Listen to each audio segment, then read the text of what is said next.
Hey, Mike with Nerd Problems Gaming here. In today's video, I'll be doing a review on Iron Meat, so let's get into it. Now, Iron Meat is a fast-paced run-and-gun shooter, heavily inspired by retro run-and-gun shooters like the Contra series.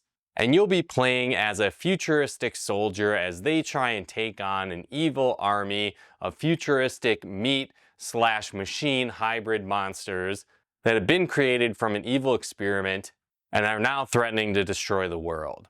And so you'll be traveling throughout the world, visiting various locations, and you'll need to take on these mechanical monsters that have been transforming and possessing everyday objects and machines and turning them into vicious monstrosities. So you'll take on things like transformed tanks, helicopters, trains, and much more. And so it has a really cool, dark and gory pixel art style. But to go right along with the theme of the game, it also features a great heavy metal soundtrack. And so this really keeps up right with the action and really enhances the game and takes it to another level. Along with this, the game is incredibly challenging, so you'll often find yourself dying dozens of times, if not more, on every single level. Now, similar to the classic Contra series, it'll be more of a one-hit kill where you'll die instantly anytime an enemy hits you. Now, the good news is that it does have multiple difficulty settings, and when you play on the easier settings, you'll have way more lives to work with. You can die multiple times and still beat the level just fine. It's probably an easier way to get started by starting with those lower difficulty levels and working your way up to the more challenging levels when you have a better idea of the layout of the game. Now, another great feature is the game does have local co-op, so you can play through this game with a friend. And I would definitely recommend it. There's all kinds of chaos going around the screen, but it's definitely a lot of fun.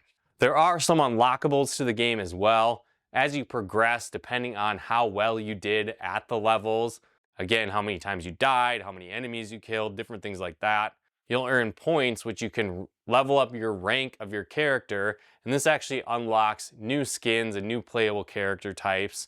I didn't really notice any difference in the gameplay of these different characters, but it's a cool thing to unlock and a great addition to the game.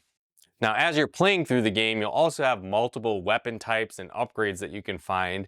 So there'll be things like a blade beam, explosive rounds, upgraded laser weapons, and much more. And you'll have two different sets of weapons that you can carry at the same time. And so this can be helpful if you're going through a challenging area. Maybe you've lost one of those weapons already, and you could switch to your basic weapon and still hold on to that upgraded, more powerful one, as long as you don't die using that weapon. And these weapons do stack on top of each other, so if you got more of the same type, it actually becomes more powerful. And so again, that might be another one you want to protect by going with your basic standard weapon in case you happen to die and saving that up for a boss fight. Now, the game isn't very long. It probably only took me about 2 to 5 hours of game time to beat it for the first time on normal. But again, as I mentioned, when you move up to the higher difficulty levels, it does get more intense and can add some more replay value to the game. Now, if you like retro-inspired run-and-gun shooters, this is one of my favorites in recent years.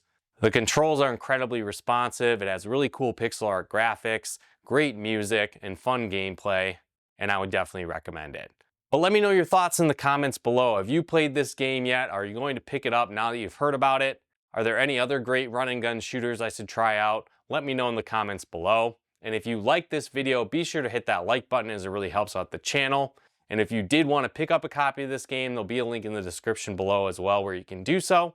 And another really cool way you can help support the channel is we actually partnered with a game store, Nutmeg Games. So if you like board games, Pokemon cards, Magic cards, Yu-Gi-Oh cards, and more, head to nutmeggames.com/nerdproblemsgaming or use our promo code nerdproblemsgaming at checkout. You'll get 10% off your order and help support our channel at the same time. So if you want to take advantage of that great deal, be sure to head there and use our code. And if you like videos like this on video games, board games, and everything nerdy, check out one of our other videos here. And if you haven't done so yet, be sure to subscribe and turn on the bell notifications to get the latest updates of new nerd videos we put out. But once again, thanks for tuning in, and we'll talk to you more soon.